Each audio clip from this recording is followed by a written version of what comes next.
जय हिंद साथियों, जय हिंद प्यारे बच्चों। स्वागत है आप सबका एक बार फिर से आपके अपने चैनल मैथरेक्ट पर। स्टूडेंट्स, आज के इस वीडियो के अंदर हम बात करने वाले हैं एक्सरसाइज 1.1 के सॉल्यूशन की। इससे पहले वाले वीडियो के अंदर हमने इसका जितना भी थ्योरेटिकल जो पार्ट था वो सारा का सारा कंप्लीट कर लिया था, और अभी मैंने आपको बोला भी था लास्ट कि हम एक्सरसाइज के क्वेश्चन सोल्व करेंगे, और एग्जाम्पल मैंने आपको बोला था कि आप एक बार सोल्व करके देखना वहाँ पर किस तरीके से लिखा जाता है, क्वेश्चंस को किस तरीके से सोल्व किया जाता है, उन चीज़ों को आपने देखना था। अभी अपने सारा लिखने का तरीका इसके अंदर सीखने वाले हैं, साथ में क्वेश्चन सोल्व करने वाले हैं। तो शुरुआत करते हैं अपने फर्स्ट क्वेश्चन के साथ। एक्सरसाइज 1.1 आपको यहाँ पर क्वेश्चन दिखाई दे रहा है कि समुच्चय दिया हुआ है ए, और इस समुच्चय के अंदर टोटल है 1 से लेकर 14 तक अवयव, टोटल 14 अवयव आपको दे रखे हैं, और इस समुच्चय के अंदर एक संबंध अपने को बनाना है। ए समुच्चय के अंदर एक संबंध, ठीक है, यहाँ लिखा हुआ है ए में एक संबंध, मतलब जो संबंध बनने वाला है वो ए क्रॉस ए का उप समुच्चय बनेगा, ए क्रॉस ए का। तो संबंध आर जो है वो निम्न प्रकार से परिभाषित है। संबंध किस तरीके से परिभाषित है कि आपको संबंध के लिए एक क्रमित युग्म चाहिए x और y के रूप में, और ये जो x और y हैं, ये x और y दोनों के दोनों ये ए समुच्चय में से लिए जाएंगे, और साथ में हमें दिया हुआ है एक नियम। इस नियम के आधार पे और साथ में ए समुच्चय के अवयवों के आधार पे हमें संबंध आर की एक रचना करनी है। और उसके बाद में क्वेश्चन दिया हुआ है कि समतुल्य, सममित और संक्रामक, इन तीनों की हमें जांच करनी है। तो शुरुआत करते हैं इस क्वेश्चन के। अपने समतुल्य, सममित और संक्रामक की किस प्रकार से जांच करेंगे वो सब अपने देखने वाले हैं। तो सबसे पहली बात हमें यहाँ पर देखना पड़ेगा कि अगर हमें समुच्चय निर्माण रूप दिया हुआ है एक संबंध के लिए, और साथ में अपने को अवयवों की कुछ सीमित संख्याएं दे रखी हैं, कि अपने को कुछ सीमित मात्रा में अवयव दे रखे हैं, तो हम कोशिश करेंगे कि आर के लिए हम रोस्टर रूप लिख लें। तो अपने को भी यही करना पड़ेगा कि इस आर का हमें रोस्टर रूप लिखना पड़ेगा। अब आर का रोस्टर रूप अपने किस प्रकार से लिखेंगे, तो वो अपने लिखेंगे इस नियम के आधार पे। तो देखिए किस तरीके से लिखा जाएगा। तो सबसे पहले देखिए इसमें हम लिखेंगे कि x, y belongs to a, और साथ में हमें दिया हुआ है नियम 3x - y बराबर 0। बस हमें इतना ही काम करना है कि हमें x और y a में से ढूंढने हैं जो इस नियम का पालन कर जाएं, कि x का मान a में से होना चाहिए, y का मान a समुच्चय में से होना चाहिए, और साथ में 3x - y बराबर क्या होना चाहिए, 0 होना चाहिए। इसको अपने इस तरीके से भी लिख सकते हैं इस नियम को कि y बराबर 3x, इसको मैं ऐसे भी लिख सकता हूँ। अगर अपने यहाँ पे पक्षांतरण कर दें तो y बराबर आ जाएगा 3x। तो चाहे तो ऐसे लिख लीजिए, चाहे ऐसे लिख लीजिए, एक ही बात है, इसमें तो कोई अंतर है नहीं। अब देखिए शुरुआत करनी होती है इस पहले अवयव के साथ। कभी भी अपने को रोस्टर रूप लिखना तो शुरुआती जो अवयव है उसी से शुरुआत करेंगे। स्टार्टिंग जो है वो पहले अवयव के साथ, कि हमें सबसे पहले यहीं से स्टार्ट करना है कि x, y belongs to a। तो यहाँ लिखेंगे कि मानना x बराबर 1 बिलोंग्स टू a, ठीक है ना, दैट एम्प्लाइज y बराबर, अब नियम, एक अवयव ले लीजिए, उसके बाद में नियम लिख लीजिए। तो नियम के अनुसार 3 × 1 यही लिख लेते हैं, y बराबर आ जाएगा इसमें 3। और अब ये जो y का मान आएगा वो देखना है यहाँ a समुच्चय में है या नहीं। अगर है तो लिख देंगे बिलोंग्स टू a, और नहीं है तो इसको काट देंगे।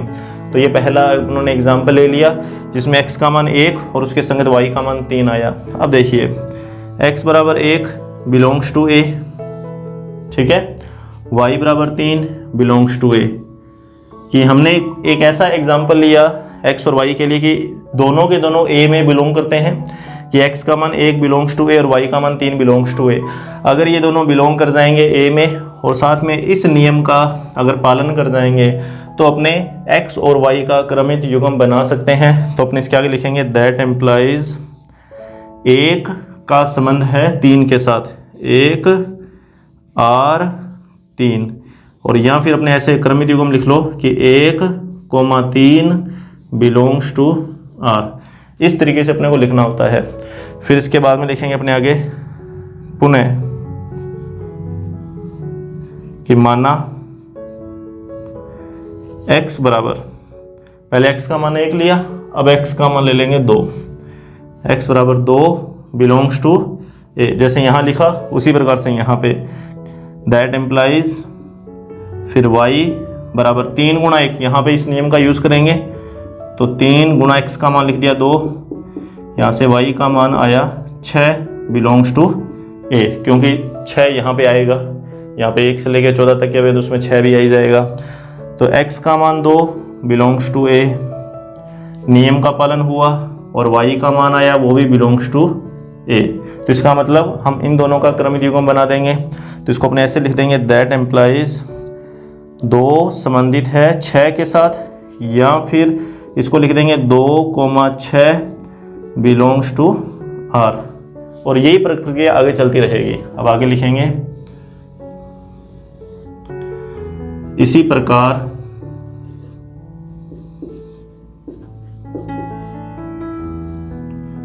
x बराबर 3। अब अगला जो x का मान है वो कौन सा ले लेंगे, 3 ले लेंगे।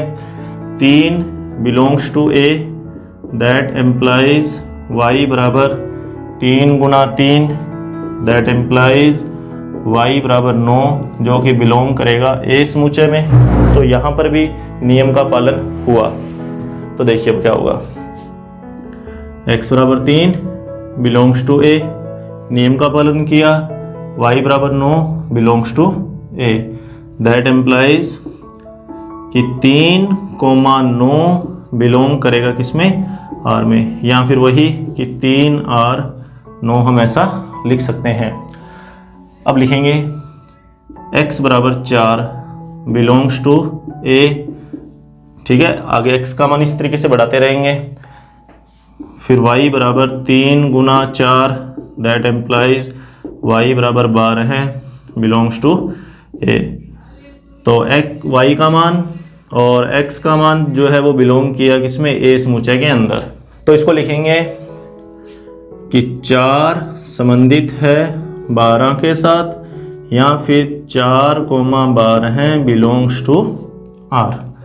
और अब लिखेंगे x बराबर 5 बिलोंग्स टू ए, तो y बराबर आएगा 3 गुणा 5, दैट एम्प्लाइज y बराबर आएगा 15 है, जो कि बिलोंग नहीं करता ए समूचे में। तो पहला मान हमें मिला जो कि बिलोंग नहीं किया ए समूचे के अंदर, कि x का मान तो ए समूचे में बिलोंग किया, उसके संगत हमने नियम का यूज़ किया, लेकिन जो y का मान आया वो y का मान ए समूचे में बिलोंग नहीं करता। यहाँ पर x और y दोनों के दोनों बिलोंग करने चाहिए ए समूचे के अंदर, साथ में इस नियम का पालन होना चाहिए, तभी ये क्रमित युग्म यहाँ पे बनेगा। तो इसका मतलब देखो क्या लिखेंगे अब इसी के आगे, दैट एम्प्लाइज 5 संबंधित नहीं है 15 के साथ, ठीक है ना, इस समूचे के लिए। यहाँ फिर इसको अपने ऐसे भी लिख सकते हैं कि 5,15 है बिलोंग नहीं करेगा आर के अंदर, आर समुच्चय के अंदर। तो इस प्रकार से अपने को अवयव छांटने हैं। अब आगे जो भी अवयव लोगे वो इसी तरीके से बिलोंग नहीं करेंगे, कि अगर अपनों ने x का मान 6 ले लिया, यहाँ पे 6 लिखा, तो 6 दिया 18, तो 18 भी यहाँ पे बिलोंग नहीं करता, तो वो भी संबंध के अंदर, यहाँ क्रमिक युग्म के अंदर नहीं आ सकता। आगे और जितने भी अपने अवयव लेंगे तो उनके लिए भी ऐसा ही रहेगा। तो आगे अब अपने को चेक करने की जरूरत नहीं है। तो लिखेंगे रोस्टर रूप लिखने पर, रोस्टर रूप, ठीक है, आर के लिए, किसके लिए लिखना है अपने को, आर के लिए। तो देखिए आर बराबर मंझला ब्रैकेट, और अब अपने को क्रमिक युग्म कौन कौन से लिखने हैं। तो पहला क्रमिक युग्म मुझे मिला ये वाला, सबसे पहले मिला था 1,3, फिर अगला क्रमिक युग्म मिला था 2,6, फिर अगला क्रमिक युग्म मिला 3,9, फिर अगला क्रमिक युग्म मिला 4,12 है। उसके बाद में कोई क्रमिक युग्म नहीं मिला तो इसको बंद कर देंगे। तो ये तो संबंध बन गया आर हमारे पास रोस्टर रूप के अंदर। अब अपने पास क्वेश्चन देखिए क्या था, समतुल्य, सम्मित और संक्रामक। अपने को इन तीनों की जांच करनी थी। तो यहाँ लिखेंगे सबसे पहले तो नंबर 1 समतुल्यता,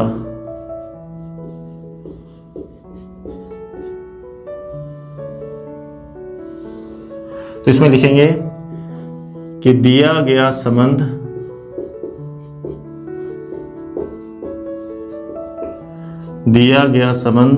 R समतुल्य संबंध नहीं है क्योंकि, ठीक है, समतुल्य संबंध नहीं है क्योंकि देखिए समतुल्य संबंध के अंदर क्या होता था कि प्रत्येक अवयव जो भी समुच्चय अपने को दिया जाता था उसका प्रत्येक अवयव स्वयं के साथ संबंधित होना चाहिए, लेकिन यहां पर प्रत्येक अवयव तो यहां पर आ ही नहीं रहा। मतलब यहाँ पे 1 2 3 और 4 तक ही आया, ये आगे 5 6 7 8 के लिए तो वैसे भी नहीं आया। और दूसरी बात खुद से भी संबंधित नहीं है कि 1 का संबंध 1 के साथ नहीं है, 2 का संबंध 2 के साथ नहीं है, खुद के साथ संबंध होना चाहिए तभी इसको हमने समतुल्य बोलेंगे।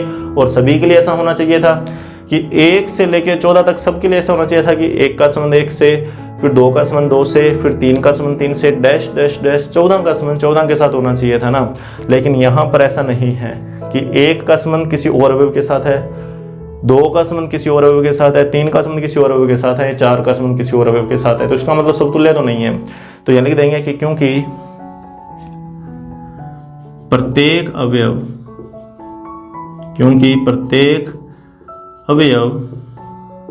ठीक है, प्रत्येक अवयव स्वयं से संबंधित नहीं है।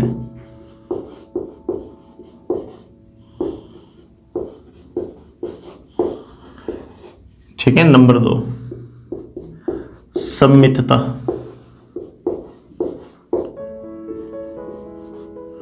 अब अपने को सम्मितता की जांच करनी है। ठीक है, समतुल्यता की जांच। अब यहां आ जाएगा सम्मितता की जांच। तो संबंध सम्मित भी नहीं है। सम्मित संबंध क्यों नहीं है? सम्मित संबंध इसलिए नहीं है क्योंकि यहां पर x, y व्यक्त नहीं कर पाएगा y, x को। मतलब इसको अपने लिख देंगे कि R सम्मित नहीं है, R सम्मित नहीं है। ठीक है, R सम्मित नहीं है क्योंकि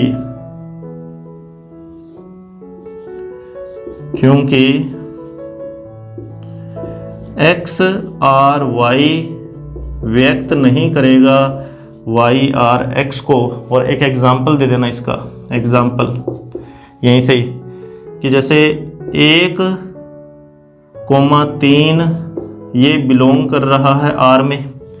ठीक है, 1,3 बिलोंग करता है R समुच्चय के अंदर, लेकिन व्यक्त नहीं हो रहा या दिख नहीं रहा कि 3,1 R में है या नहीं। 3,1 यहाँ पे नहीं है कि 1 का संबंध 3 से तो, लेकिन 3 का संबंध वापिस 1 के साथ नहीं है। और भी लिख सकते हैं हमने कि 2 का संबंध 6 के साथ है, लेकिन 6 का संबंध 2 के साथ नहीं है।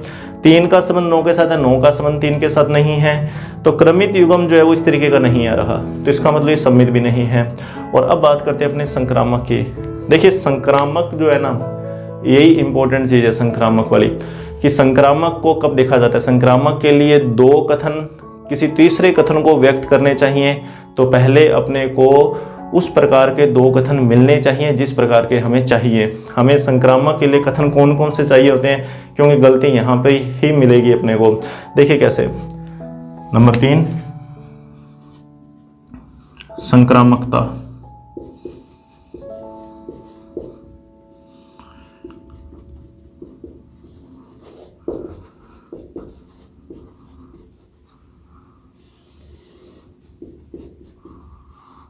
तो देखिए संक्रामकता के लिए मैंने बोला था कि x का संबंध y के साथ और y का संबंध अगर z के साथ है, तब हम देखते हैं कि क्या x का संबंध z के साथ है या नहीं है। कि संक्रामकता के लिए हमें देखना होता है कि x का संबंध, कि पहले अपने को 2 कथन चाहिए। वो 2 कथन अगर हमें मिलते हैं तभी हम तीसरे कथन की तरफ जाएंगे। तो देखिए कैसे।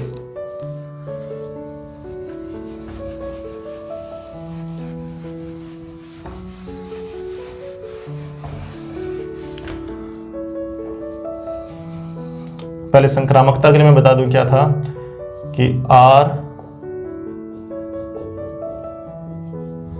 संक्रामक होगा यदि X R Y और Y R Z व्यक्त करने X R Z को। ये दो कथन पहले मिले आपको, फिर ही आप इस तीसरे की जांच करोगे। अपने को ये दो कथन ही नहीं मिल रहे तो अपने फिर तीसरे की जांच ही नहीं कर पाएंगे, है ना। कि पहले x का संबंध y के साथ और फिर y का संबंध z के साथ अपने को दिखे। जैसे यहाँ पे देखना कि जैसे 1 का संबंध 3 के साथ है, तो फिर जहाँ ये खत्म हुआ, ये 3 पे खत्म हुआ, तो अपने को फिर देखना है कि 3 का संबंध आगे किसके साथ होगा। कि पहले अपने को पेयर इस प्रकार का ढूंढना है कि जहाँ ये खत्म हुआ वहीं से अगला शुरू हो जाए, पहले ऐसा देखना पड़ेगा। तो जैसे यहाँ पे देखना कि 1 का संबंध 3 के साथ और 3 का संबंध 9 के साथ, ठीक है। तो इस पेयर, इसके साथ ये वाला पेयर आ जाएगा। तो देखो कैसे, 1,3 बिलोंग करता है R में और 3,9 बिलोंग करता है R में। मिल गया ऐसा पेयर कि 1 का संबंध 3 के साथ है और 3 का संबंध 9 के साथ है, ये पेयर मिल गया। अच्छा, अगर ये पेयर होता ही ना ऐसा, फिर अपने यहाँ पे संक्रामक को देखने की जरूरत ही नहीं थी। फिर अपने ये नहीं बोलेंगे कि ये संबंध संक्रामक नहीं है, फिर अलग अलग मेथड हो जाता। एक एग्जाम्पल में भी अब उसको बताऊंगा, पहले इसको देख लीजिए कि जहाँ ये खत्म हुआ, ये 3 पे खत्म हुआ, तो अगला जो क्रमित युग्म है वो 3 से ही शुरू होना चाहिए। उसी को देखना है कि ये 3 पे खत्म हुआ और ये 3 से शुरू हुआ। तो इसी के आधार पर अब देखना पड़ेगा क्या ये दोनों मिलके 1,9 बनाते हैं क्या R में। कि 3 को हटा देंगे, इधर से 1 और इधर से 9, तो क्या अपने को यहाँ पे 1,9 दिखाई दे रहा है। तो यहाँ पे 1,9 दिखाई नहीं दे रहा, तो अपने इस लाइन को काट देंगे कि ये दोनों कथन मिलकर इस तीसरे कथन को व्यक्त नहीं कर पा रहे। तो दैट एम्प्लाइज R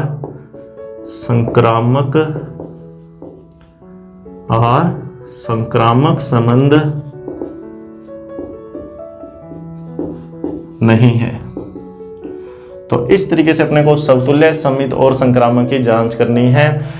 लिखना काफ़ी इंपॉर्टेंट है, लिखने के ही नंबर हैं। किस तरीके से लिखना है वो प्रैक्टिस से ही हमें समझ में आएगा। 1-2 क्वेश्चन और करते हैं और उसके बाद में देखते हैं आगे किस तरीके के क्वेश्चन और हैं, ताकि अपने, अच्छा ये चीज़ और कि यहाँ पर तो अपनों ने चलो रोस्टर रूप से काम चलाया, इसका दूसरा और तीसरा क्वेश्चन मैंने आपको करवा रखे हैं पहले वाले वीडियो के अंदर, और अभी अपने इसका एक चौथा क्वेश्चन करेंगे। और चौथे क्वेश्चन के अंदर हम इस रोस्टर रूप वाले तरीके का यूज़ नहीं करेंगे, एक नया मेथड उसके अंदर अपने सीखेंगे। तो शुरुआत करते हैं अपने उस चौथे क्वेश्चन की। तो देखिए फर्स्ट क्वेश्चन का 4th पार्ट, समस्त पूर्णांकों के समुच्चय Z में, इस बार हमें जो समुच्चय दिया हुआ है वो Z दे रखा है और Z यहाँ पे इन्होंने बोला है कि पूर्णांकों का एक समुच्चय है। हम जानते हैं Z के बारे में कि Z बराबर 0 ±1 ±2 ±3 और ये इसी प्रकार से चलता जाता है, कभी ख़त्म नहीं होता। तो समस्त पूर्णांकों का समुच्चय दिया हुआ है Z और इस Z में हमें दिया हुआ है एक संबंध R। निम्न प्रकार से है कि R के अंदर एक क्रमित युग्म आएगा x, y और x, y ये क्रमित युग्म तभी आएगा जब इस लाइन के बाद ये सारी बातें सत्य हो जाएं। सारी बातें कौन सी? नियम दिया हुआ है कि x में से y घटाने पे एक पूर्णांकीय मान आना चाहिए। x में से y को घटाने पे क्या आना चाहिए? पूर्णांक आना चाहिए। मतलब इन्हीं में से कोई ना कोई उत्तर आना चाहिए अगर अपने x में से y को घटाएं तो। ठीक है, x, y z में से बिलोंग करेंगे और x और y के मान भी इन्हीं में से ही हैं।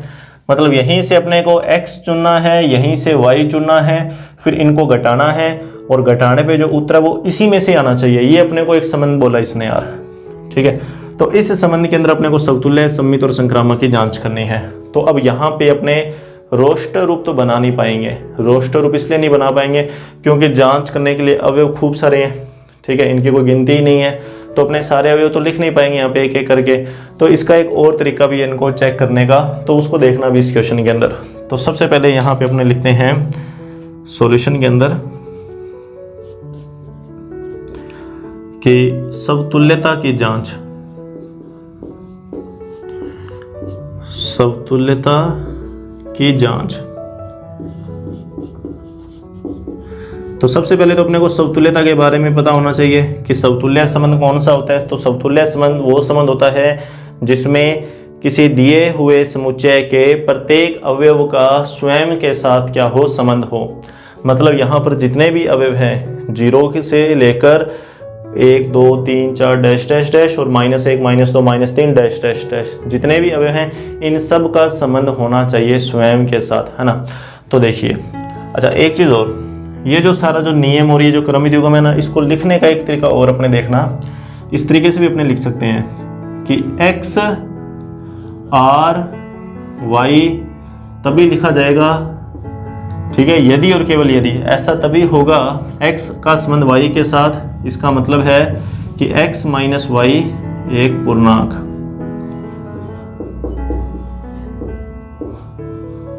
और x और y के मान z में बिलोंग करते हैं, वो अपने ध्यान में रखो। अभी एक बार यहाँ पर देखने की जरूरत, लिखने की जरूरत नहीं है, ठीक है। ये जो निशान है ना, ये वाला, इसको बोला जाता है यदि और केवल यदि।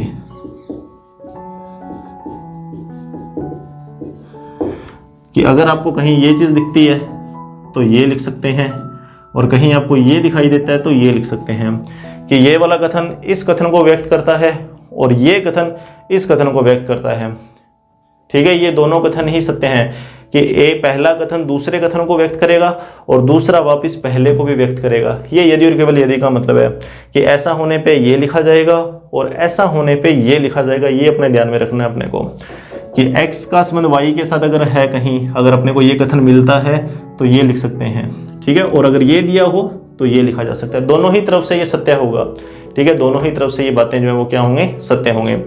अब देखना, समतुल्यता की जांच होती है प्रत्येक अवयव के लिए। तो यहाँ सबसे पहले लिखेंगे फॉर ऑल, ठीक है। फॉर ऑल का मतलब प्रत्येक, जितने भी हैं सभी के लिए। फॉर ऑल x मतलब प्रत्येक x belongs to z। For all x belongs to z, that implies x r x। क्या x का संबंध x के साथ है, ये अपने को चेक करना है समतुल्य के लिए। हमें इस कथन की जांच करनी है, ठीक है। इस कथन की क्या करनी है, अपने को जांच करनी है। तो x r x सदैव सत्य होगा। मैंने लिखा कि for all x belongs to z, that implies x r x सदैव सत्य होगा।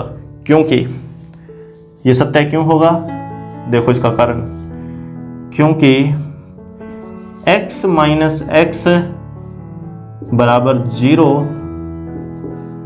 जो कि एक पूर्णांक है, ठीक है। ये अपनों एक एग्जाम्पल दे दिया, कारण बता दिया। अब ये कैसे लिखा गया कि x - x कैसे है, कि x और y का मतलब है कि x - y एक पूर्णांक। तो इस कथन को सत्य दिखाना था, तो इस कथन को अगर अपने सत्य दिखाना चाहते हैं तो साथ में ये वाला कथन जो है वो क्या होना चाहिए, सत्य होना चाहिए। तो ये कथन इस कथन पे निर्भर करेगा, तो इस कथन की सत्यता इससे निकाली जाएगी। वो मैंने यहाँ पे बता दिया आपको कि मुझे बताना था कि x, यहाँ पे तो कह रहा है कि x का संबंध y के साथ, तो x में से y घटाया। अगर अपने यहाँ भी x कर दें, समतुल्य के लिए दोनों अवयव बराबर करने होते हैं, कि समतुल्य के लिए देखना होता है कि 1 का संबंध 1 के साथ, 2 का संबंध 2 के साथ, मतलब अवयव का संबंध स्वयं के साथ होना चाहिए। तो उसी प्रकार से यहाँ पर देखा जाएगा कि अगर अपने को समतुल्य देखना है तो x का संबंध अपने को x के साथ ही देखना है। तो मैंने क्या लिखा, x और इधर भी x लिख दिया, मतलब दोनों तरफ एक जैसे अवयव होने चाहिए। अच्छा, अगर ये सत्य दिखाना है, ये सत्य कथन तभी हम बता पाएंगे जब इसके साथ वाला जो कथन जो दिया हुआ है ना वो सत्य होगा। तो मैंने लिखा कि ये कथन सदैव सत्य होगा। क्यों होगा, क्योंकि ये जिस कथन को व्यक्त करता है ना वो कथन सत्य है, ये व्यक्त करता है इस कथन को। तो इस कथन को मैंने यहाँ पे लिख दिया x - x बराबर में आए 0, और मैं जानता हूँ कि 0 जो है वो क्या है, एक पूर्णांक है। तो यहाँ लिख देंगे आगे, दैट एम्प्लाइज r समतुल्य है, r समतुल्य है। मतलब यहाँ पे जो भी रोस्टर बनेगा r का, अगर अपने बनाना चाहें तो उसमें 0,0 भी आएगा, 1,1 भी आएगा, 2,2 भी आएगा, 3,3 भी आएगा, -1, -1, -2, -2, -3, -3 आएगा ही आएगा। कारण ये है क्योंकि जब अपने x में से y घटाएंगे तो पूर्णांक ही आने वाला है। आप देख लो, अगर अपने इसको x और इसको y माने तो इन दोनों को घटाओ, x - y मतलब 1 - 1 बराबर 0, और 0 अपने जानते ही हैं 0 पूर्णांक तो है, 0 क्या है, पूर्णांक है। कि ऐसा तभी लिखा जाएगा जब ये सत्य हो, तो ये सत्य सबके लिए ही हो रहा है, और वो भी दोनों एक जैसों के लिए, कि ये और ये एक जैसे, x और y एक जैसे, जो कि समतुल्य की निशानी है। तो इसको अपने बोल दिया मैंने कि x r x सदैव सत्य होगा, क्योंकि x में से x घटाने पे 0 आएगा जो कि एक पूर्णांक है, अतः r समतुल्य है। अब अपने बात करते हैं सममितता की, कि सममित है या नहीं है। तो देखिए सममित को अपने कैसे देखेंगे। नंबर 2, ठीक है, ये नंबर 1 हो गया, बस इसमें इतना ही लिखना अपने को। नंबर 2, सममितता की जांच। सममितता की जांच, और सममितता के लिए अपने को लेने होते हैं कोई 2 अवयव। तो यहां लिखेंगे कि किन्हीं x, y belongs to a, ठीक है, x, y belongs to a के लिए, ठीक है, मैंने x और y कोई 2 अवयव ले लिए a समुच्चय में, किन्हीं x, y के लिए माना x r y सत्य है। मैंने मान लिया x और y कोई 2 ऐसे अवयव हैं जिनका आपस में संबंध है, कि x और y a समुच्चय, सॉरी यहाँ पे अपने को z लिखना चाहिए, a नहीं लिखना, क्योंकि अब इस बार अपने को जो समुच्चय दिया हुआ है z, ठीक है, हर बार अपने a लिख रहे हैं तो एक ही आदत पड़ गई, ध्यान रखने समुच्चय का, समुच्चय जो दिया हुआ है वही अपने को लिखना है। तो किन्हीं x, y belongs to z के लिए माना x r y सत्य है। जांच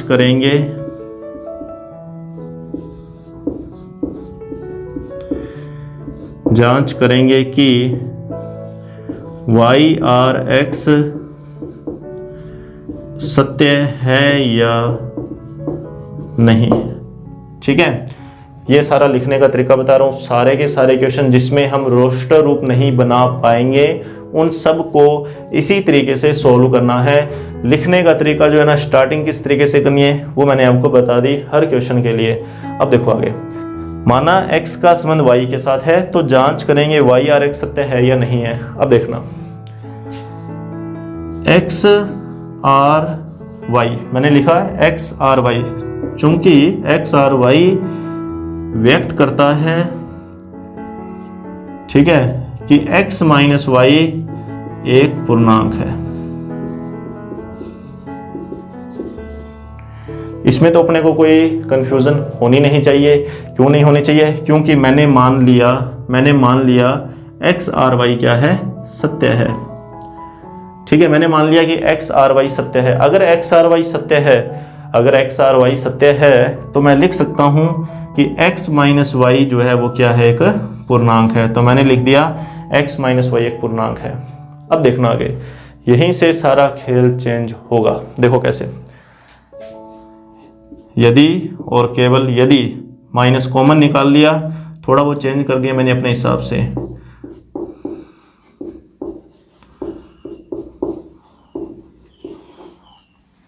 मैंने माइनस कॉमन निकाल लिया, हालांकि इस कथन पे और इस कथन के अंदर कोई अंतर नहीं है। जो ये है वो ये है।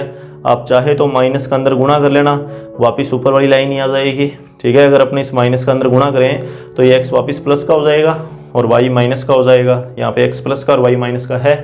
तो मैंने क्या किया, थोड़ा बहुत चेंज किया, क्योंकि मुझे y r x लेके आना है तो मुझे y को आगे रखना पड़ेगा, x को पीछे रखना पड़ेगा, क्योंकि x r y में x पहले है और y बाद में है। तो इसका मतलब अपने इतना तो समझ ही सकते हैं कि y r x में y पहले आएगा और x बाद में आएगा। तो उसके लिए मैं चाहता हूं कि y पहले आ जाए। अब देखना आगे, अगर मैं इस माइनस के निशान को हटा दूं, देखो y माइनस x एक पूर्णांक है। मैंने यहां पे माइनस के निशान को हटा दिया। क्यों हटा दिया? हटाने से इस नियम पे, पूर्णांकीय वाले नियम पे कोई फर्क नहीं पड़ना चाहिए, और मुझे जो चाहिए मैं वो लिखूंगा, किस तरीके से लिखूंगा वो गलत भी नहीं होना चाहिए। देखना कैसे, एग्जाम्पल दे देंगे यहाँ पे अपने, यहीं पे देना चाहो तो यहीं पे भी दे सकते हैं एग्जाम्पल। जैसे मान लीजिए कि -2, ठीक है, -2 एक क्या चीज़ है, पूर्णांक है, ठीक है, -2 है यहाँ पे। अगर मैं इसको हटा भी दूं, माइनस को सीधा 2 लिख दूं, तो वो 2 भी क्या है, एक पूर्णांक। इसको अपने ऐसे कह सकते हैं कि अगर x पूर्णांक है, अगर x पूर्णांक है तो -x भी पूर्णांक होगा। और इसको मैं ये भी कह सकता हूं कि किसी पूर्णांकीय मान को अगर अपने माइनस के साथ गुणा भी कर दें तब भी वो पूर्णांक ही रहता है। इसको अपने अलग अलग तरीके लिखने के कि किसी पूर्णांकीय मान को माइनस से गुणा करने पर भी वह पूर्णांक ही रहता है। ठीक है, ये चीज़ अपने को अंडरस्टूड होनी चाहिए, अपने को पता होनी चाहिए ये वाली बात, कि अगर अपने किसी संख्या से माइनस हटा दें या माइनस लगा दें तो उसके पूर्णांकीय वाले संबंध पे कोई फर्क नहीं पड़ेगा। कि अगर 5 पूर्णांक है तो -5 भी एक पूर्णांक ही है, मैंने अपनी तरफ से माइनस लगा दिया। या मान लो कि माइनस का 10 एक पूर्णांक है तो प्लस का 10 भी एक पूर्णांक है। कि किसी भी पूर्णांकीय मान को अगर अपने माइनस से गुणा कर दें तो उसके पूर्णांकीयता के ऊपर कोई फर्क नहीं पड़ेगा। ऐसा नहीं है कि वो पूर्णांकीय मान फिर नहीं रहेगा, कि अपने किया कहते हैं कि -2 पूर्णांक है और +2 पूर्णांक नहीं है, ऐसा तो होगा नहीं। अगर ये पूर्णांक है तो ये भी क्या होगा, पूर्णांक होगा। कि अगर x पूर्णांक है तो -x भी क्या होगा, एक पूर्णांक होगा। तो वही चीज़ यहाँ पे है कि मैंने यहाँ से क्या किया, माइनस हटा दिया। माइनस हटाने से पूर्णांकिता के संबंध पे कोई फर्क नहीं पड़ेगा। कि अगर ये संख्या कोई पूर्णांक है, अगर ये वाली संख्या कोई पूर्णांक है तो ये भी तो पूर्णांक ही है, सिर्फ माइनस के निशान को हटाया है, और माइनस के निशान को हटाने से कोई फर्क यहाँ पर पड़ने वाला नहीं है। तो इसका मतलब y - x एक पूर्णांक है। अब देखना इसके बाद में, अब आ जाओ वापिस यहाँ पे, कि अगर x में से y को घटाने पे पूर्णांक आता है तो मैं क्या लिख सकता हूँ, XRY, है ना। कि अगर x में से y घटाने पे पूर्णांक आता है तो अपने लिख सकते हैं XRY।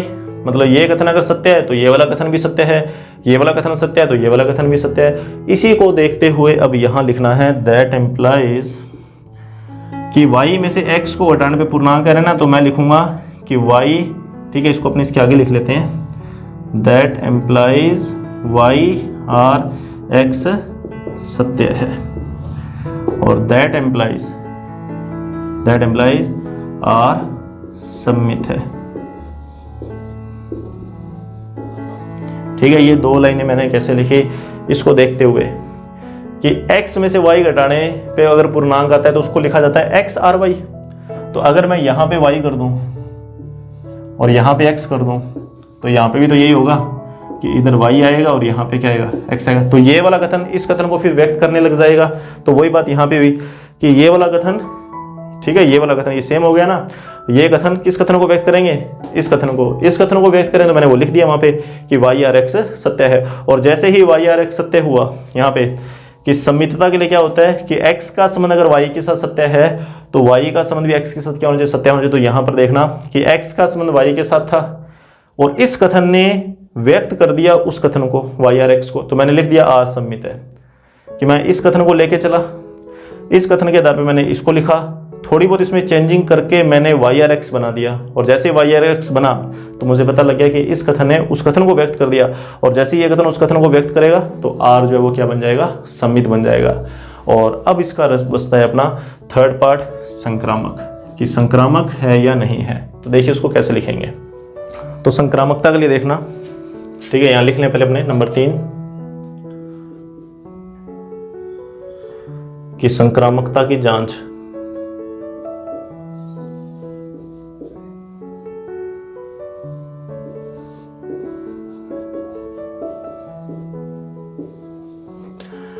तो संक्रामकता के लिए 2 कथन लेके चलने पड़ेंगे, जो तीसरे कथन को व्यक्त कर दें ये अपने को देखना है।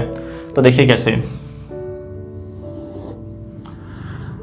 कि किन्हीं, ठीक है, किन्हीं, ठीक है, यहाँ पे किन्हीं शब्द लगता है, ये सबके लिए नहीं देखा जाता, जो जो पालन करते हैं बस उन्हीं के लिए देखना पड़ता है। तो यहाँ पे किन्हीं, फॉर ऑल नहीं लगता, मतलब यहाँ पे तो किन्हीं x, y, z belongs to, अब इस z को इस z को थोड़ा ध्यान रखना बस यही, ठीक है। यहाँ पे पूर्णांकों का समुच्चय दिया हुआ है ना, तो इस z को अपने बड़ा रखते हैं, ये बड़ा z होता है ना, कैपिटल Z, और ये z छोटा, इसको अपने घुमा लेते हैं, ये लो।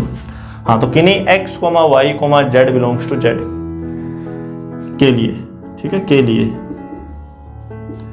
के लिए माना x, r, y और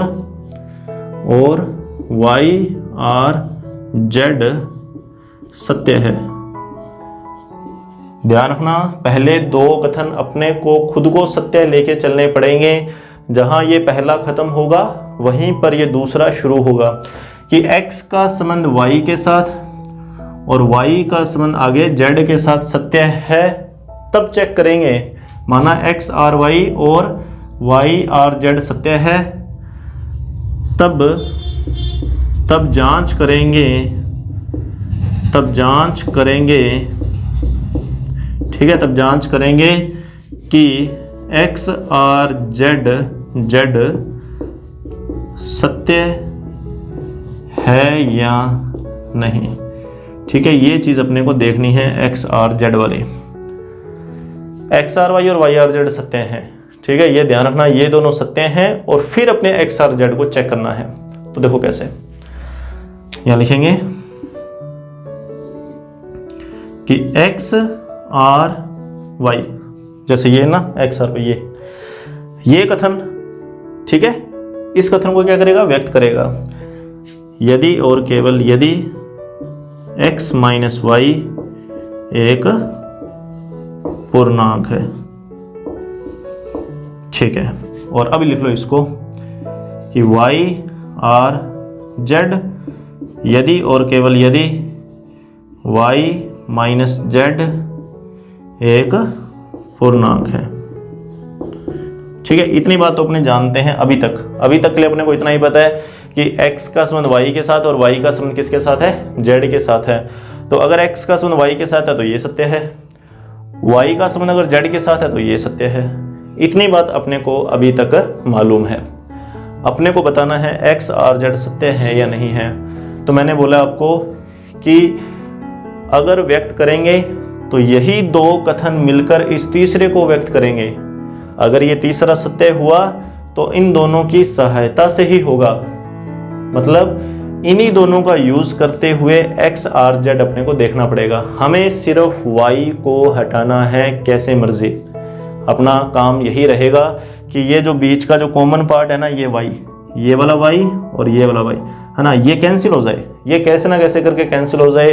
तो यहाँ पर देखना कि x माइनस वाई एक पूर्णांक है, y माइनस जेड एक पूर्णांक है। तो अपने ऐसे करते हैं कि माना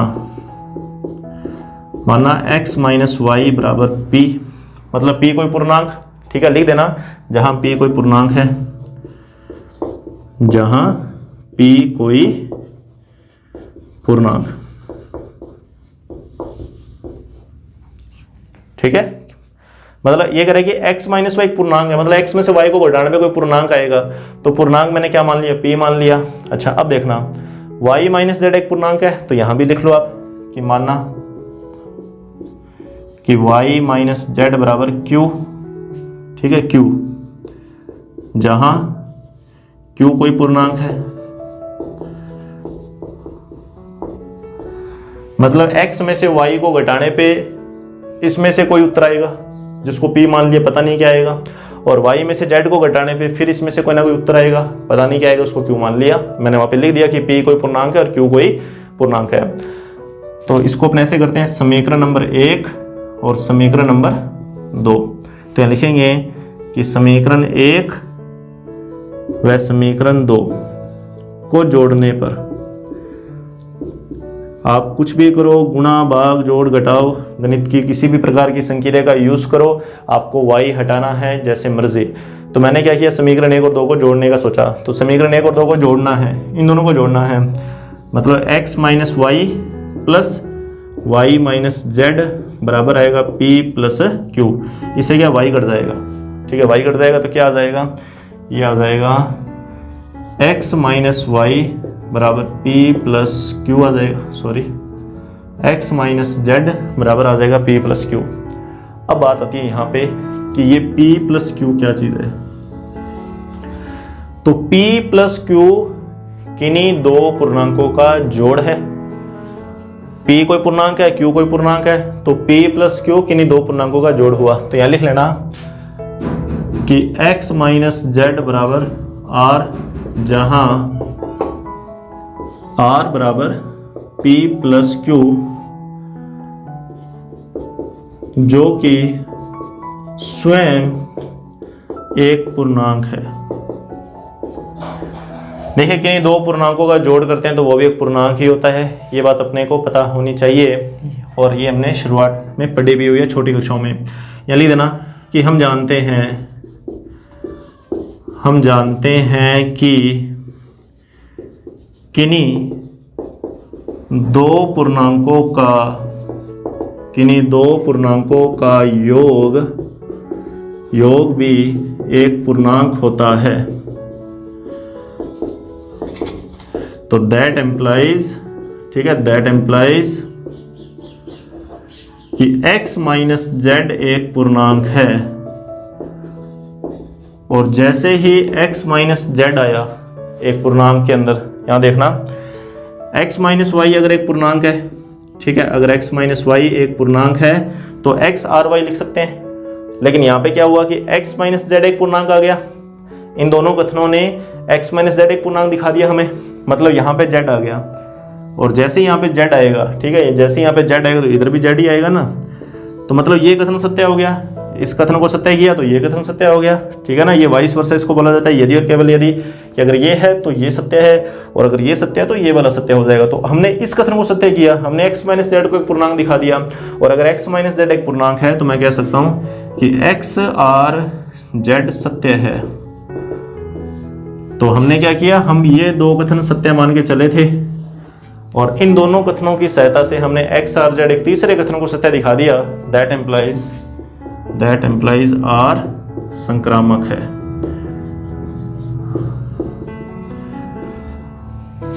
तो ये संबंध, हालांकि ये एग्जाम्पल, इस तरीके का एग्जाम्पल हमने पहले भी किया था जब हमने इसकी स्टार्टिंग की थी संबंध के। तो देखिए ये वाला संबंध समतुल्य भी था, सम्मित भी हुआ और संक्रामक भी हो गया। तो इसको अपने बोल सकते हैं वैसे तो तुल्यता संबंध।